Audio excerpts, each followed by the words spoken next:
Hello and welcome to John and James Live. My name is John Hastings and I'm with the weird, the wonderful Mr. James CeeLo. How are you today, sir? I'm good. I think we ought to address the elephant in the room, though, straight away, should we not? Yeah, what is it? What is that outfit, mate? Is it What this is the outfit? outfit? Yeah. So I'm in Armenia at the moment on a 3-week breakaway, seeing the family. So Armenia's on the border. Mission. Secret mission. My secret mission abroad. So if anyone doesn't know, Armenia is pretty much like the center of the world geographically. So it's right on the border of Europe, Iran, so Middle East, and it's technically in Asia apparently. So you get a bit of a fusion of everything. But my brother-in-law used to be in the army, because you have to be in the army here. I think it's national service. You have to do national service here, so everybody's got a bit of an army theme. And he just said, right, let's get you some gear to feel fatigues, feel part of the family. So I put it on. I quite like it. My wife likes it anyway. I have to bring it home. I have no opinion one way or the other. If that's something that, floats your boat yeah. And that Nano likes, then I just didn't want to be one of those guys. Have you seen them in America that dress up in full army uniform with like badges, but they've never been in the army, but they pretend that they have? Like, I'm just glad we're not doing an outside broadcast, because I've no idea who I was talking to. I wouldn't be able to see you. But I'm like a foot taller than everybody in Armenia as well. So I stand out. Right? Sore thumb. You're like the sort of circus act. Yeah, they're probably going to charge people just to come and see you. I look more Russian, probably. The Russian guys are normally quite tall, but the Armenians are not so much. Come see the weird English guy. But I'm starting to kind of like it. You get a bit of respect when you wear the uniform, don't you? Which is a bit weird. In your head, mate. In my head, yeah. I feel disrespected in London, so maybe I should. I would get arrested if I wore a police outfit. In London. I was just going to say, I'm not entirely sure how long you'd last walking around at Clapham looking like that. It's all fashion, baby. It's all fashion. Yeah. So being here, James, we said, okay, what should we talk about this week? And I thought it's a bit of a contrast coming from London. You're obviously in sunny Southampton. So we are English people, and coming or going abroad, you start to experience different cultures, don't you? And you've traveled a bit. I've traveled quite a bit as well. Not many people from the West, I would say, would ever travel to the Middle East, would they? You hear it on the TV, but who from London would ever travel to Iran, Azerbaijan? Not a popular destination, Armenia. I should imagine. Yeah, it doesn't. It's probably one of the least popular destinations, but one that we hear of on the TV. But an absolute breathtaking country. Yeah, so we thought, okay, let's delve into culture, because I guess culturally here it's a little bit more, I would say, old school, simple living. But most of the Armenians live outside of Armenia. There's millions of them, but there's more Armenians living outside of Armenia than there is in Armenia. So a lot of them have moved. There's a big contingency in America, across Europe, so they've sort of moved everywhere, really. Yeah. But lifestyle here, James, very mountainous. A lot of things wouldn't pass building regulations, let's put it that way. There's a lot of wires on the outside of things. Roofs are, I would say, a lot of corrugated iron with not much in between sometimes. So when it rains, it's a little bit noisy. Yeah, it hasn't rained yet, but it seems to be there is a lot of that, and it's a little bit more rustic than you would see in the UK. But there's also a lot of Armenians that have done extremely well for themselves, and obviously they can come back and then they can build here. Like my brother-in-law moved to France, became a millionaire, and then he's think of it that he came from a village like this, a remote village, to go to France, not speak the language, to start a business in France, become a millionaire, and then be able to come back here. So would you say that comes out of adversity? You think sort of hard living enables people to come from that kind of cultural background to go into somewhere that's slightly kind of like softer, let's say, and thrive as a result? Would you say is that your kind of perspective on it? I think my observation so far, James, is probably similar to the Jewish community, isn't it? As a whole, that have done incredibly well on a sort of collective basis financially. Maybe they stick together. There's more, maybe the adversity pushes you into certain directions. Yeah. I would say there's probably a lot to do with individual personalities. Because I look at the personality, I compare myself to, say, my brother-in-law, and we can tell why he's made a lot of money and maybe I haven't, because we are like chalk and cheese. I'm super relaxed, chill. I could probably sit on the mountain and just be totally happy. Just observe. Yeah, and this guy can't sit still for 5 minutes. It is a personality thing. So there's other people in the village who are more like me, but there's personalities like him that, if you can hear building works at the moment, there's a building going on. He just can't sit still. And I think, is that a personality thing? Well, it's interesting. It's just sort of occurred to me in terms of cultural stereotypes that we can say that, a nation is defined by. And it's kind of tricky, isn't it, when you start to go down that route to say that, British people are defined by, their love of a cup of tea or afternoon tea or bowler hats and briefcases and umbrellas. Americans, cowboy hats, boots and all that sort of thing. So you can become sort of tempted to classify or to, group a nation together conveniently to sort of say, well, Armenians are these type of people, Brits are these type of people.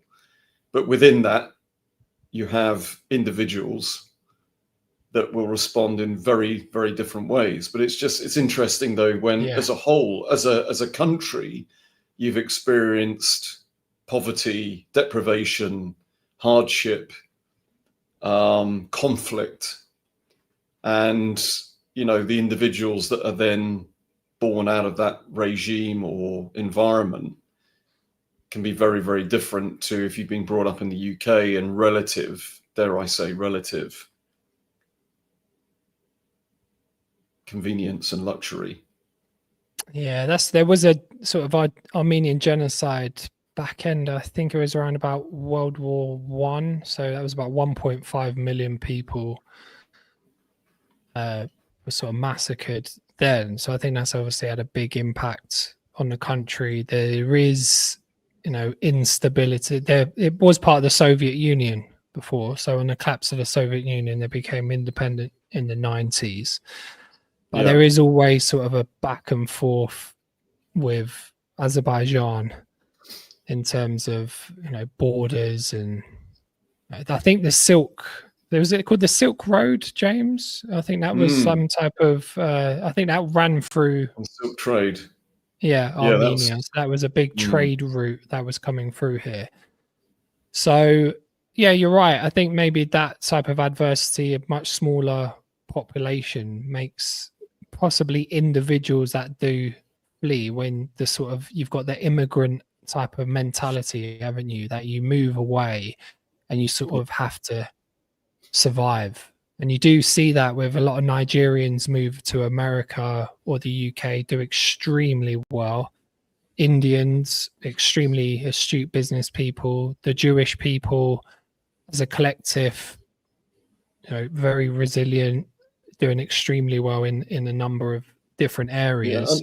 And a lot of it can come down to survival, kind of. I mean, we talked about this before. We were talking about immigration, etc. That, and like you were saying, that they tend to kind of congregate or, look for their own in order to survive.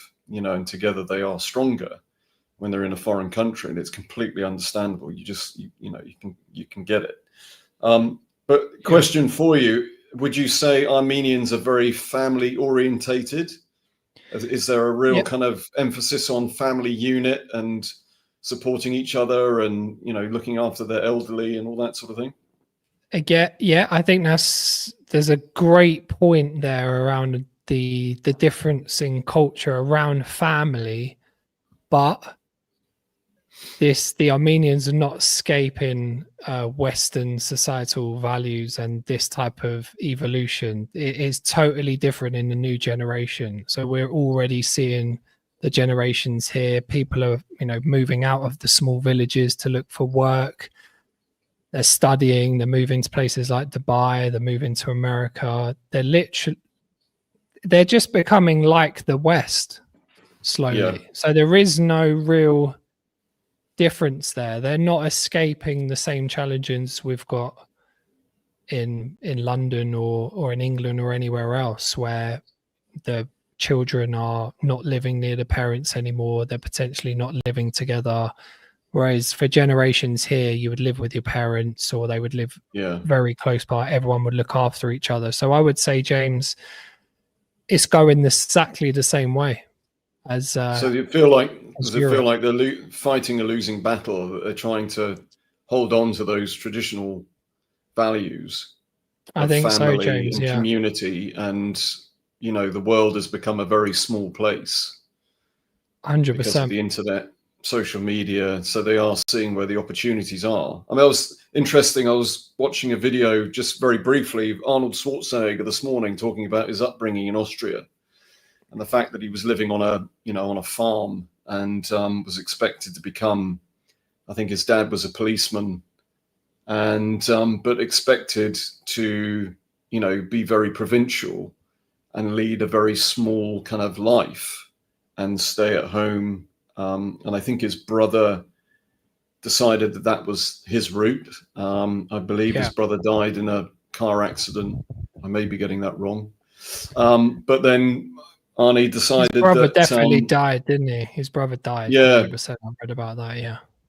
And sort of Arnie, found a magazine with Reg Park and got into bodybuilding and the fact that Reg Park was earning millions as a movie star, and he decided that was going to be his sort of destiny. But again, if that sort of level of exposure, when you think, he had to walk into a shop and pick up a magazine about bodybuilding, whereas now people are exposed to, those kind of things the rest of the world 24/7 in their hands, on the phone. Yeah. So it's interesting that, that people will navigate towards something that they've been inspired to do because of the media that they consume. So it's understandable that if they're seeing that there's a better life elsewhere, people are going to go look for it, depending again on the individual. You can't throw a generalization on that, but it depends on the individual, because some people it's like, I've got no desire to move away from where I am right now. I'm happy where I am potentially, or I don't feel like I have the skills or the ability to be able to go make it somewhere else. Maybe I'm fearful. Maybe, I've been kept small by my parents, in which case, this is my life. So, very, very much comes down to the individual. It does, doesn't it? And then you think, why are you moving away? Really, it's a lot of people are moving away to make money. If the money's not there and they can't economically survive, they try to move to a city where you can.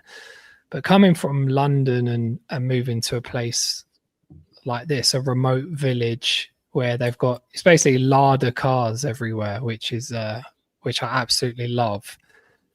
But I love it, James.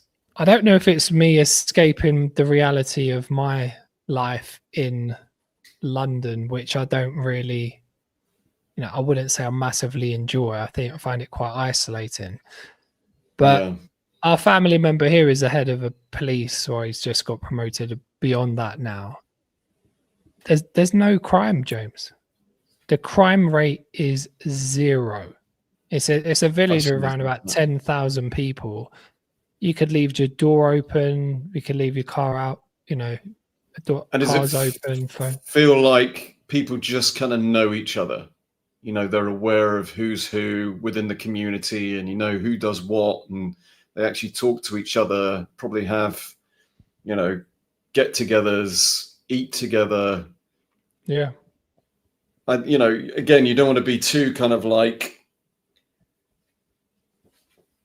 caricaturish of saying that they sort of exchange eggs and chickens and things like that, because that's dumbing down what the reality of the situation is. Well, the neighbour just brought a load of quail eggs this morning around for us. There you go. And I was just saying, okay, that's and you get that in pockets. I mean, in London, you probably don't, because of the nature of the beast. But when you live where I live, we're more kind of rural. Yeah. On a regular basis, I come home to some rhubarb on the front doorstep, some runner beans, some apples, and it's because people grow their own food here. They've got a surplus. And, when we first moved here, we had people around for welcome drinks. And like, nobody else has particularly done that since. We haven't done it since, to be fair. And like Christmas, we had people around and things like that. But it's just seems to be dependent on where you live as to that kind of relationship that you have with the people you live close to. I think so. I get the extremes living in London. I just saw they had a lockdown, or they tried to arrest a load of people who were stealing mobile phones. They are on these electric bikes now going around. Yeah. And it was something like 50,000 phones or something that they've confiscated. But to think that the phone is the center of most people's lives now, isn't it? With all of the details on it. To lose it is like losing an arm sometimes. I know you can replace the thing, but it is a nightmare. And to think that you have to look over your shoulder when you're on a pavement, that somebody could come through on a moped or a bike to steal your phone is just... And then to think you can come to the Middle East and you could leave your phone on a table and no one would actually touch it. It's quite a big contrast, James, to be honest. It makes you feel like... It jars culturally, doesn't it? I was talking to someone who'd been to Dubai recently and was sat in a mall, one of their massive malls that they have out there. And there was a lady there having a cup of coffee, and she had a handbag on the table and her phone. And she just got up from the table, walked across to a shop, walked in, left all of her stuff on the table, and nobody even looked at it, let alone approached the table where she'd left all her stuff. And this lady I was talking to was astonished, just to see that human behavior. And again, culturally, you can't kind of fathom it, that you would have that level of laissez-faire attitude and trust that you could do that and just walk off and leave your stuff and it would be there when you got back. And even in the UK, and like I said, the sort of the cultural and the way in which we live our lives here, it just seems incredibly alien. Just, you couldn't imagine being able to do that. Yeah, it's definitely very strange. There's a massive contrast. It's like, after this, I'm going to a family member's. They live with a cow. They've literally got a cow just outside of their front room. The toilet's outside. I absolutely love it there. There's like kids running around. There's chickens running around. There's a cow living next door. That there is their cow. That we take the cow for a walk in the mountains, and I absolutely love it. And I think, but then again, in London, they would say we're getting this crime, we're getting this disconnection because of poverty. Well, there's probably more poverty here than there is there. So it's not just the poverty, and I guess it's maybe because there's riches on the doorstep, so you could live in an impoverished area in literally London. about to say, you've got it's living in heavy juxtaposition, contrast, isn't it? Yeah, you've got the haves and the have-nots in very close proximity, in which case you can see what you're missing out on. That's right. Yeah, and the resentment potentially that comes from that, and it's there for the taking. Whereas I guess where you are now, that if everybody's in a similar situation, then you're all in it together, aren't you? There's that solidarity. Yeah, you're helping each other out. You all know the adversity, you know the environment you're living in, you know the mountains are there, and you know that the winters are, potentially challenging, and it's going to be cold, and there might be snow, and everything that needs to be done to hunker down for the winter. Everybody's in the same boat, aren't they? Everyone's there. Everyone's together. Although there is people with huge premises because they're coming from the outside and bringing the money back, and there is the people that haven't. But it doesn't seem as, I don't know, it's a slower lifestyle, and it's not as much in your face. People don't care about that much. Yeah, it's that materialistic thing, isn't it? And is there still national service there now? Yeah. So there's people that would have done national service in the 50s. I think that's when it pretty much came to an end. I don't know, it was 50s or 60s, national service stopped. But they would romanticize that that's what the youth of today need, is national service, because it gave them discipline, it gave them purpose and, skills, etc., life skills. Yeah. And being in a situation of adversity where they were having to look after each other. So what's your experience and conversations of people, Armenian people? Because I know that, we've been to Turkey a lot, and there would be people in the streets and in their cars pumping their horns when somebody was going off for national service. So there would be a huge celebration, this kind of sending away of their young men. And I didn't know what it was at the time, so I asked, and they said, "Oh, yeah, this guy's going off to do national service." And it was, like I said, a celebration of them, almost this coming of age, transition from being a boy. It's a mixed bag here, to be honest, James, because there has been recent conflicts on the borders, and like anywhere, there is mixed feelings about people in politics or whoever's making deals and stuff. So no one really wants to send their kids to. It's okay if it's a training camp. There's a big difference between like a disciplined training camp, which I would say, why not? I'd probably love it myself. I know some people would hate it, but there's a difference between that and actually being a young person being sent off to fight some random war scuffle over old men in boardrooms. Is I'm a bit conflicted. What do you think about it? Yeah, I think, and like I said, I probably caveated it with the romantic idea of national service. There could be a modern equivalent, but I think it's the rite of passage. We've talked about it before, that's missing generally in our culture, of what it is to go from being a boy to a man or a girl to a woman. Yeah. There's not that sort of celebration, delineation of a bit of adversity and then having that kind of coming together to celebrate the achievement of it. It's not to the extreme of going off into the desert and fighting a lion and then coming back, or being, skin piercings and being hung up like some African cultures will do, that you have that level of adversity to go through. The kind of scarification, this outward display of having gone from being a child to an adult. But there doesn't seem to be, obviously, talking about the Jewish faith, you've got bar mitzvah, but there isn't anything really that you can sort of put your finger on to say that is that delineation between being a child and then becoming an adult. It's like, you know, well, if you go down the pub with your dad for a drink, you know, that's possibly, or going to play a game of golf with your dad and his mates and things like that. Apart from those kind of soft exposures, there doesn't seem to be anything that really marks that transition. No, that in a doesn't. way that everybody can come together and celebrate. It's a great point, because coming from the city, I never, especially without sort of having a father figure, you don't really enter the world with any sort of generational knowledge. You're sort of protected from the elements in a city, aren't you? Everything's packaged in plastic, and no real connection to land, to food.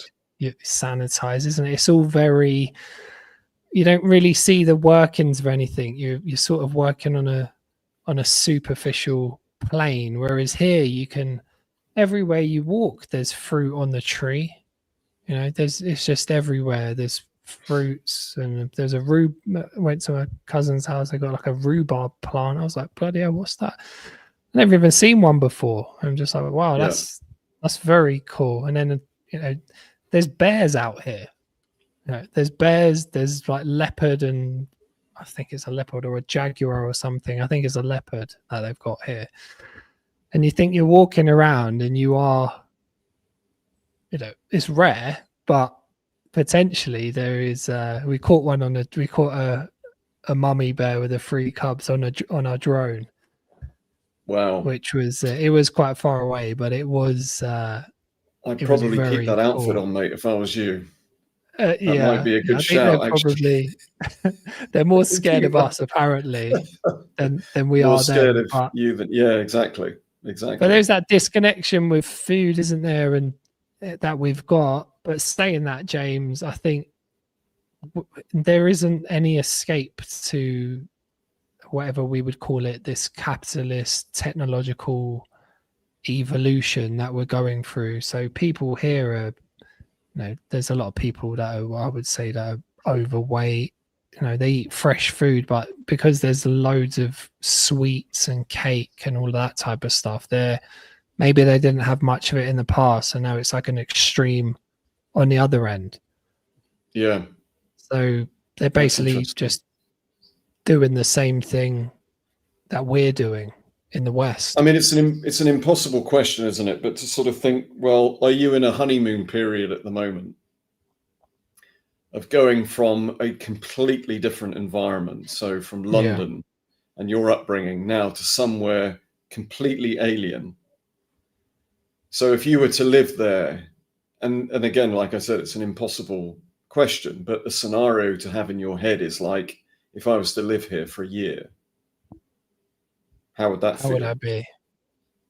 That's the thing, isn't it? You've got to embed yourself into the culture, get to know it. And I was, a year ago, about 2 years ago, I got real sick here, and then I had to go to the hospital, and I was on the toilet a lot then, and they didn't even have a toilet seat in the toilet. That's how rustic it was. So I was on a drip. I was thinking, oh my god, this is not a good situation to be sick in this place. And that's when you will feel a little bit vulnerable, I would say. But they brought a nurse out with a drip to my house. You'd never get that in England. No. So then I had, for the next 3 days, I had like a personal nurse who would come around, refit my drip, hydrate me, and it was that was part of the service. So on one end it was rustic, and on the other end it was like luxury private service. So, but if you needed something like an operation or cancer treatment or something like that, you're not going to get that in a village.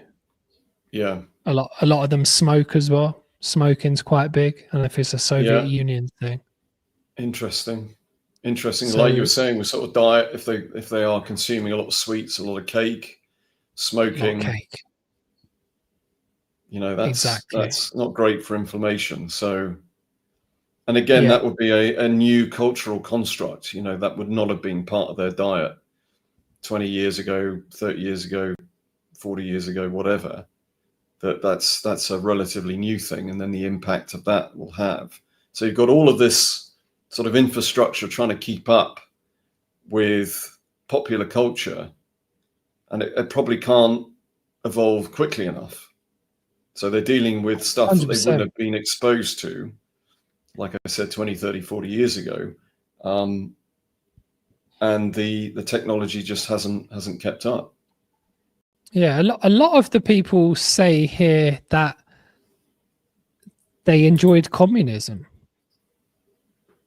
Hey John, where in Armenia are you at the moment? I'm Armenian. I get excited to hear when people are traveling there. Hi, Arcadian. I started in Yerevan, and then I'm in Yegnarazor at the moment. And then I travel back and forth from Yegnarazor to a place called Megri. So Megri's sort of on the border of Iran. Yegnarazor is sort of a bit more in the mountains on the border of Azerbaijan. It's not Azerbaijan, there's somewhere else. I think it's owned by Azerbaijan. I think it's on the west of Armenia on that side. So yeah, Yegnarazor. Wow. Quite close to there. So apparently, James, quite locally, the oldest ever shoe was found. It looks like a Vivo. It's like 6,000 years old, which is very cool. And then the oldest music winery to my ears. Yeah, the oldest winery of 6,600 years old, like a wine making facility in a cave, which is also quite cool. Then we've got tomorrow go to a what do they call it? An extinct volcano, which is not too far, which is sort of just bedded in. But apparently that went off in the sixth century, I think, and then it took out the village. And it's gone extinct there. So just joined, and I'm not sure if you guys are talking about Armenia culture or food and cakes. Then yes, we love eating, and even more, we love feeding guests. Yeah, trust me, I've had about 5 breakfasts today, and then went back into the kitchen, and they're still cooking. They absolutely love food and hospitality here. So it is, it's amazing, but it's so different, James, isn't it? We don't. Is it an English culture thing? Are we just more reserved? Are we more disconnected? Or is this just, what's it like in your village, James, where you are? Because you're outside of London, so you're going to get a different vibe, aren't you? Yeah, well, like I said, it's very much coming home and finding stuff on your doorstep.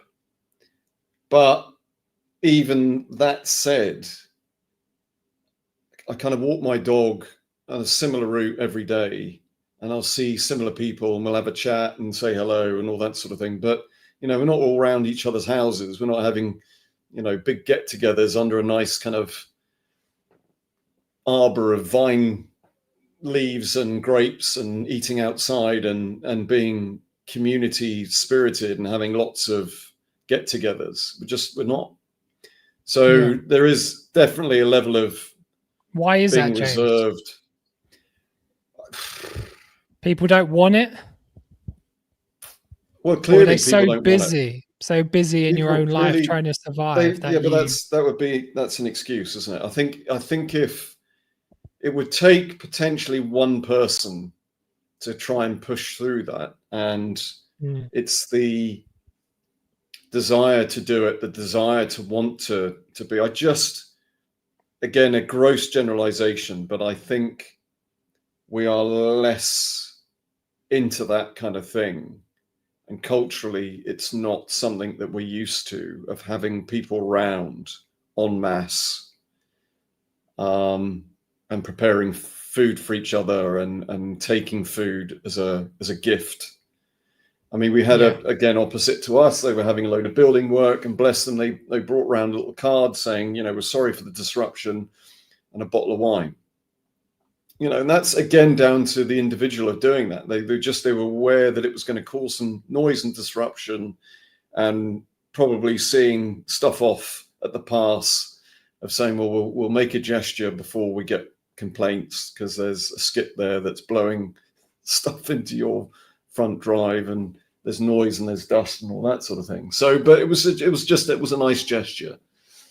So I don't know that we really generally have that kind of culture of get-togethers and sharing food, and it would be lovely. You know, that would be a nice thing to do. But I do just believe as a culture we're a bit more standoffish and slightly more reserved in that respect. Yeah. And it's not something we've necessarily grown up with. And I think because, you know, potentially we've become over the years, over the decades, we've become even more disconnected with community. It's what it feels like. And there will be absolutely exceptions to that rule. You know, certainly if you go to the West Country, you know, more rural communities, again, they're faced farming communities have adversity. So they will tend to, you know, commune more to survive. Yeah, it's interesting. I don't know if there's if it's good or bad. It just is, isn't it? And I guess I was speaking to the head of the police here, and he said there is a bit of a mental health problem here, where there's a fear of sort of impending war. I think because of recent activities. I guess we don't really feel that in England, do we? We're in a relative bubble of safety. It's been a while since World War II. But there's underlying anxiety though, mate. I think you'll find, depending on, you know, how much people, we've again covered this in previous conversations about how much people watch the news, listen to the news, how they consume it. And I think, you know, there will be a large faction of the community that are feeling particularly anxious about the world. You know, certainly what's going on in Gaza, Ukraine.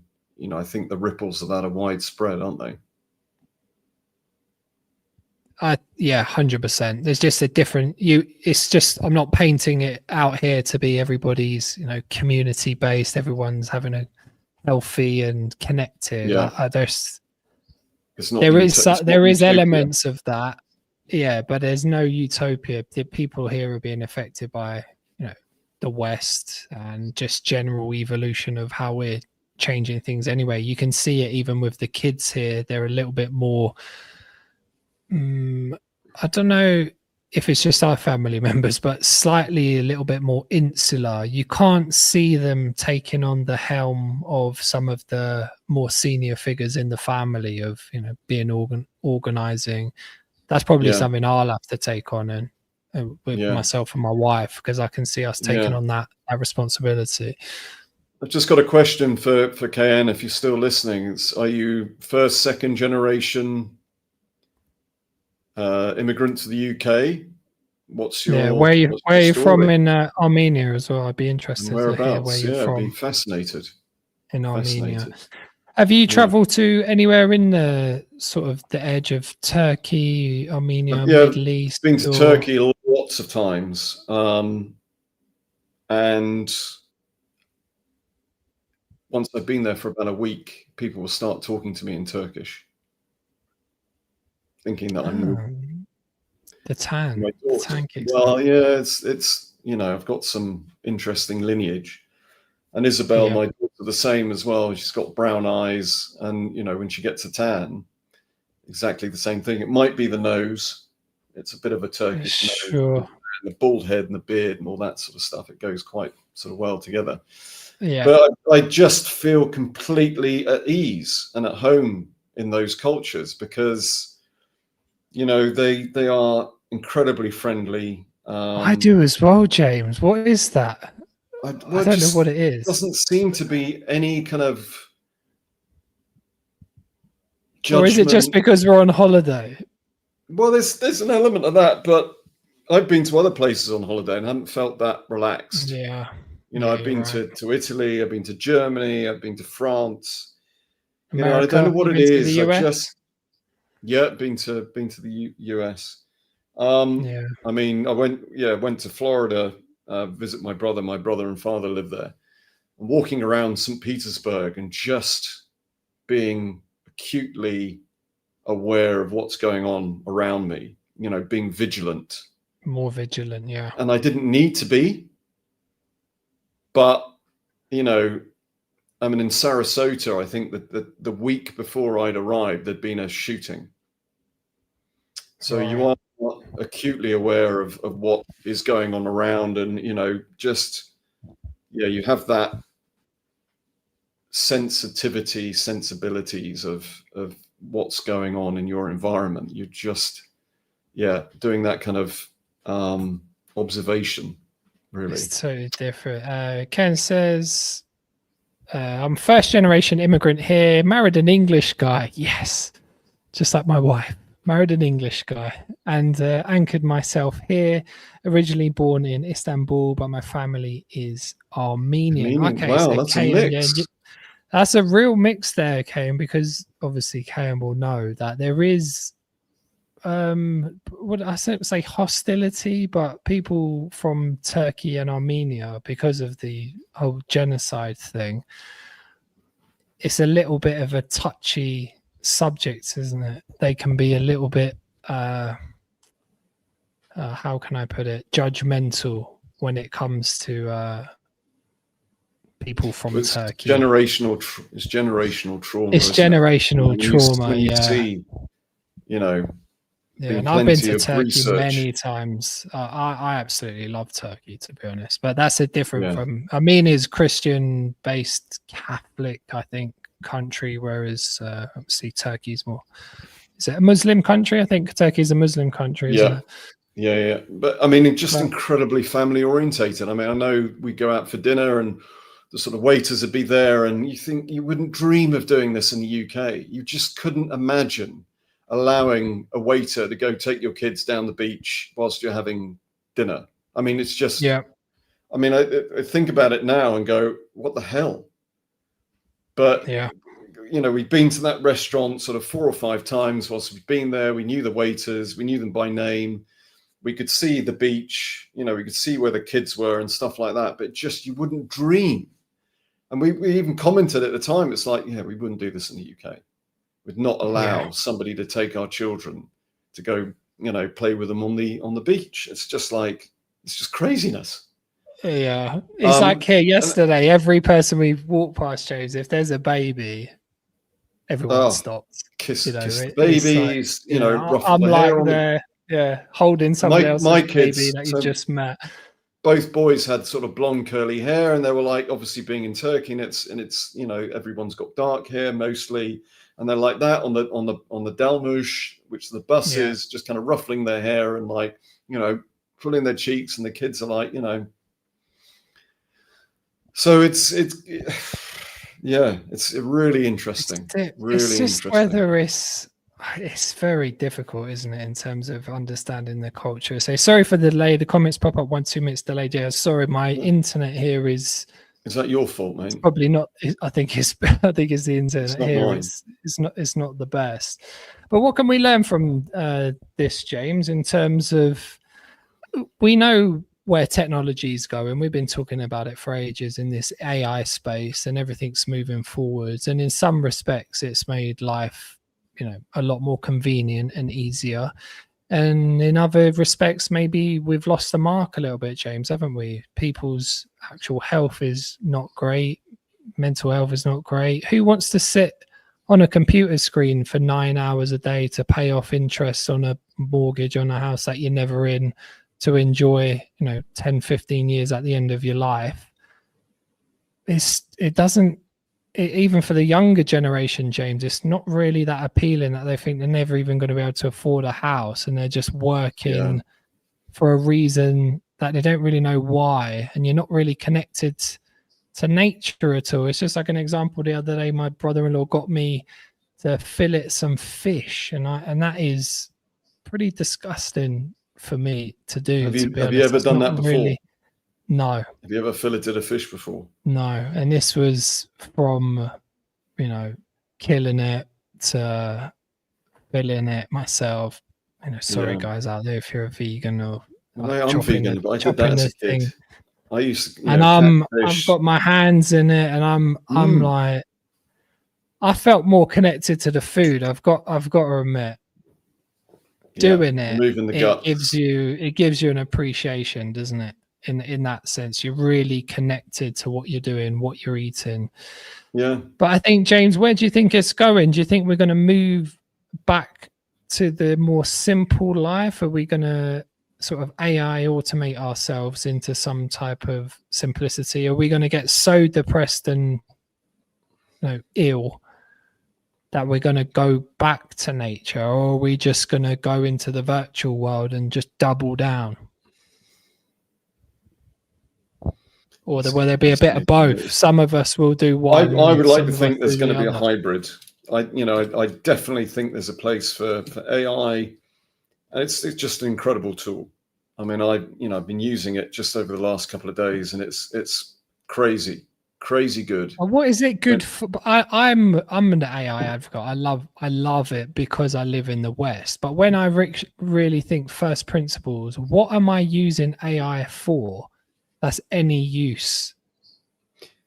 Education for me, maybe. Education, 100%. Yeah, but would I rather somebody like a human who's lived an experience and learned about it all his life to give me a really cool? Well, yeah, if you've got access to that, then great. But if you haven't, what are you going to do? So, to be able to have a conversation with an avatar of that person.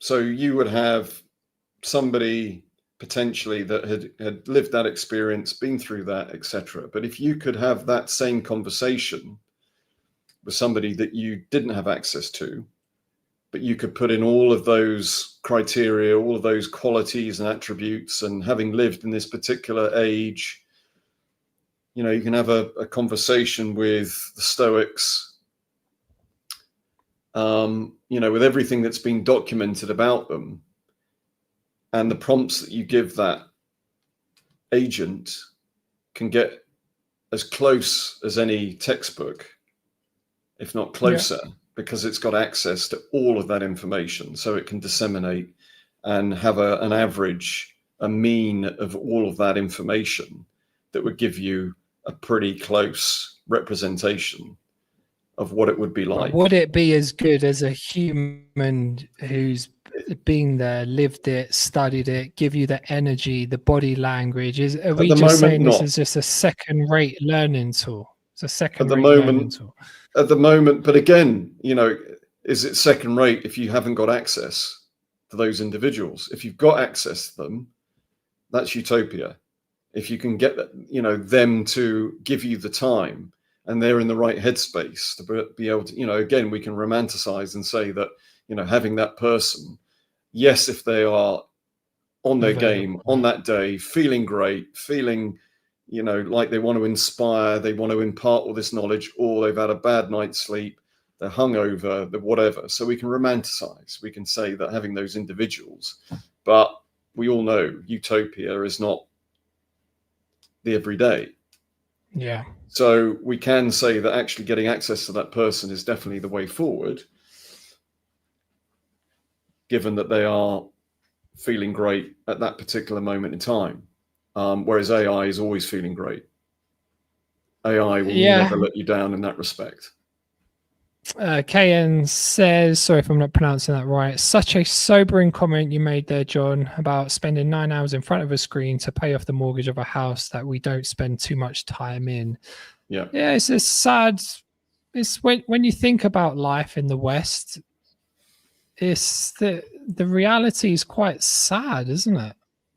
I know I had many clients working as a personal trainer and sort of saw the trajectory of very successful people in their fields. And I had a lady work in a company for like 30 years, and I don't think she hardly had anyone even say bye when she left.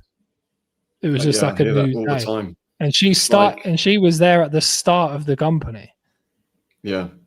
And you just I had a conversation with somebody the other day, and they'd been a customer of a bank for like 40 years, 45 years. And they had an issue or some problem had happened. And, you know, there was literally, there could have been a customer for a year. They got the same kind of treatment. Yeah. And also somebody who'd left or been working for a business. It was a cosmetics company, very well known cosmetics company. And they are now starting to make redundancies. And they've been there for 20 years. And it was like, okay, what does that equate to then? I've given you 20 years of my life of loyalty. And now I'm just a commodity. I'm surplus to requirements, and I'm being let go as such.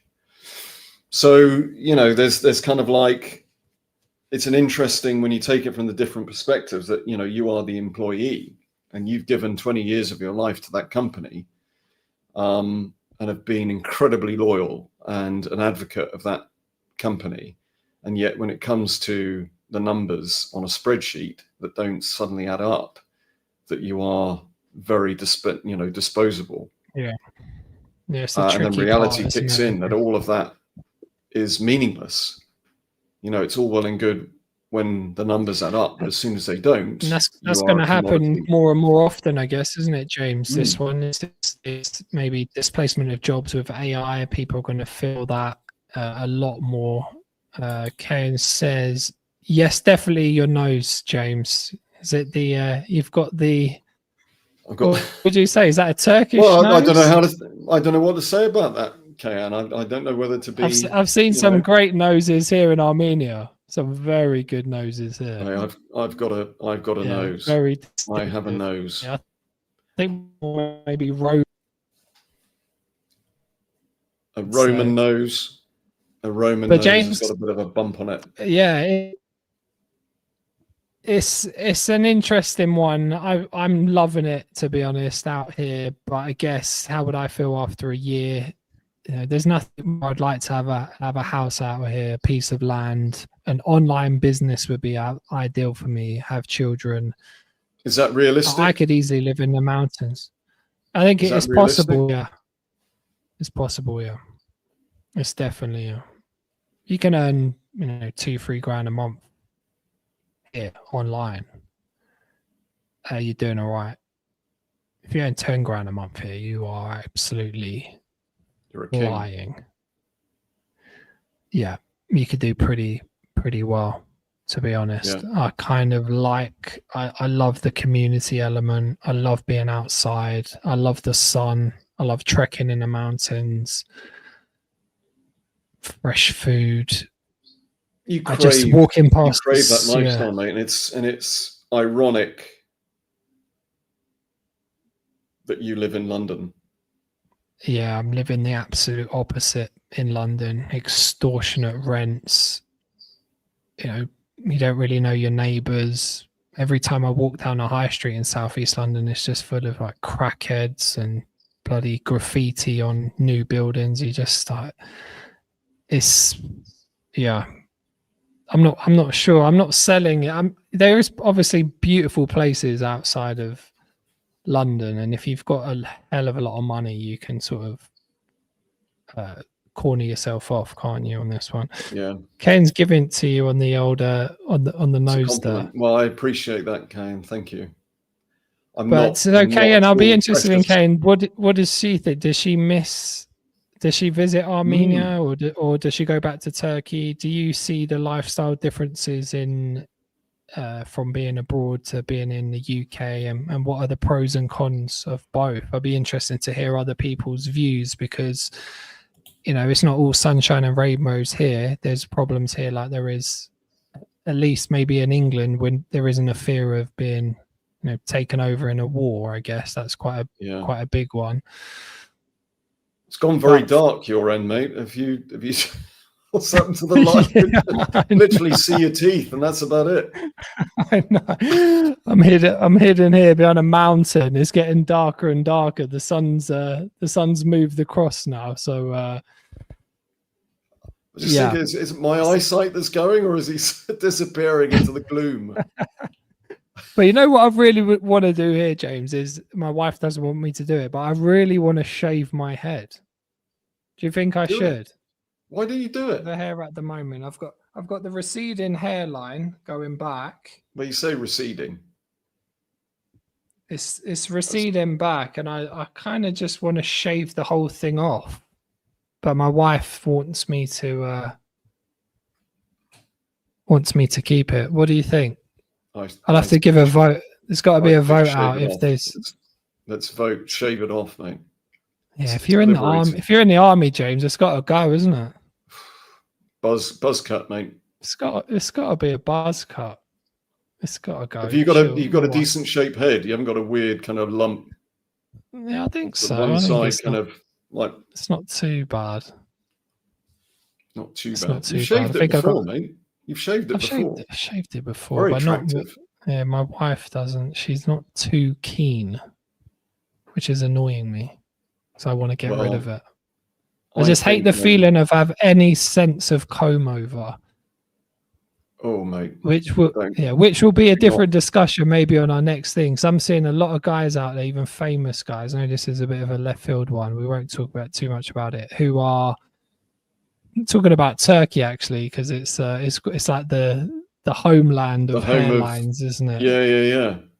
But what is it? There's something about guys who are infatuated with their hair and the problem with going bald and that insecurity, which is we've done a podcast on this, haven't we? Yeah, it's not very masculine, is it, to worry about your hair? But we will cover this. I started going bald when I was my hair receded noticeably when I was about 17, 18. I was having a chat actually with my wife the other day, and we were talking about hair loss, and I said it almost felt like I'd had my youth taken from me.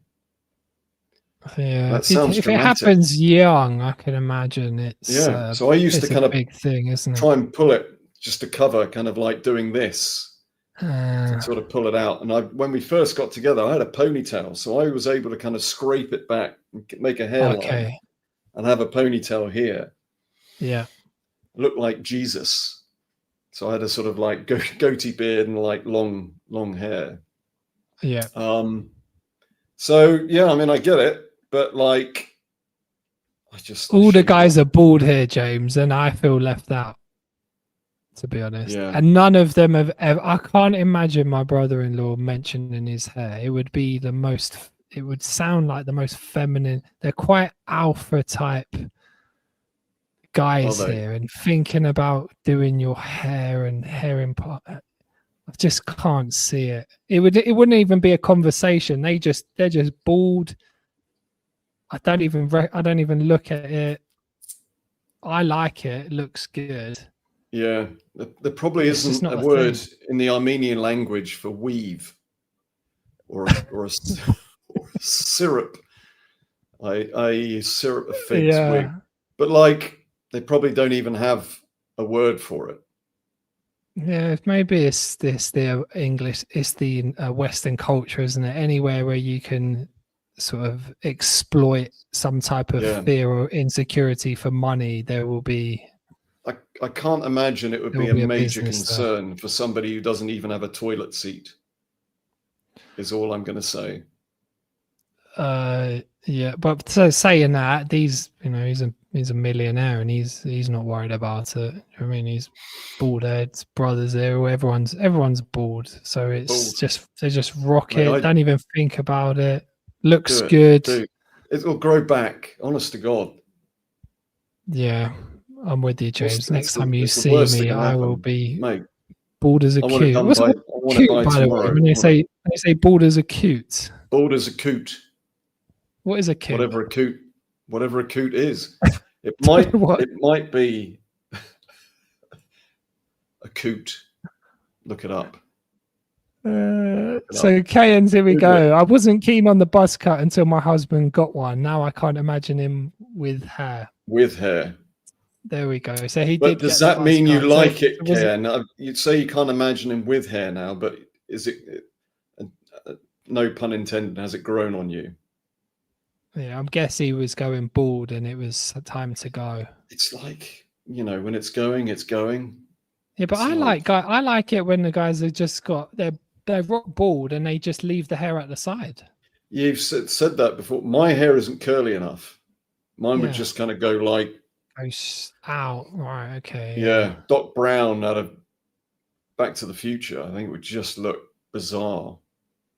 It's not Again, curly. I would this like type of, wavy, curly kind of hair like that. That would just be yeah. able to be swept back and be a bit debonair. But this conversation, James, I think to sort of round this conversation off, is probably an epitome of the Western society that we become when you're disconnected from community and the earth, the mountains, your surroundings. You become a little bit self-obsessed. You do. About things that don't really matter. And then you get, the women having Botox and tons of makeup and it gets out of hand, then it's boob jobs, then it's butt implants, then the guys are pumping themselves up in the gym 24/7 and worrying about their hair. I think it's a symptom, isn't it, of maybe a declining or a toxic society and environment, I would say.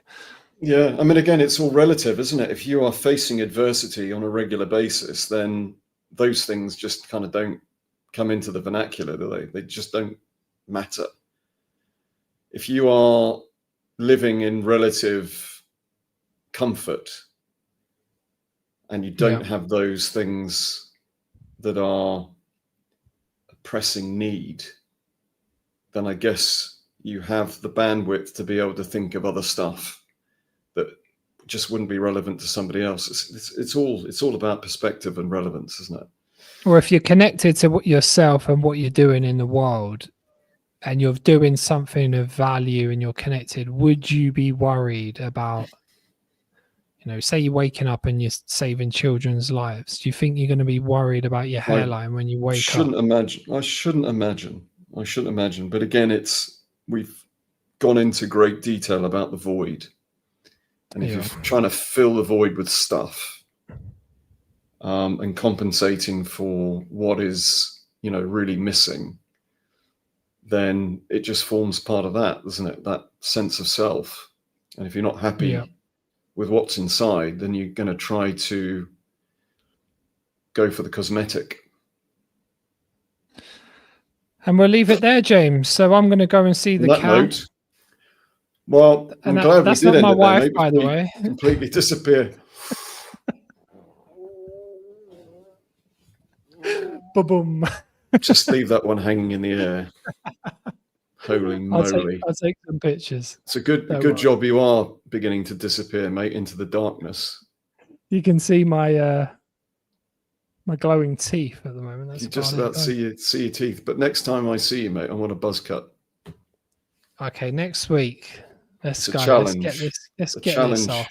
Let's get this week off, I think. But I appreciate, Kane. Great to connect with you. Thank you for listening. Loving Armenia. Love Turkey as well. Great for people, if you can, to travel to different parts of the world, isn't it? Experience culture, bring something back of value. It's not all rainbows in different places, and it's nothing's perfect anywhere, isn't it, James? So we can learn. Things are changing quickly. We just need to adapt and see if we can bring things back. We would like to do more things in England, wouldn't we, with walks and connection and nature. Yes. So that's something that we're trying to bring in as well in the UK.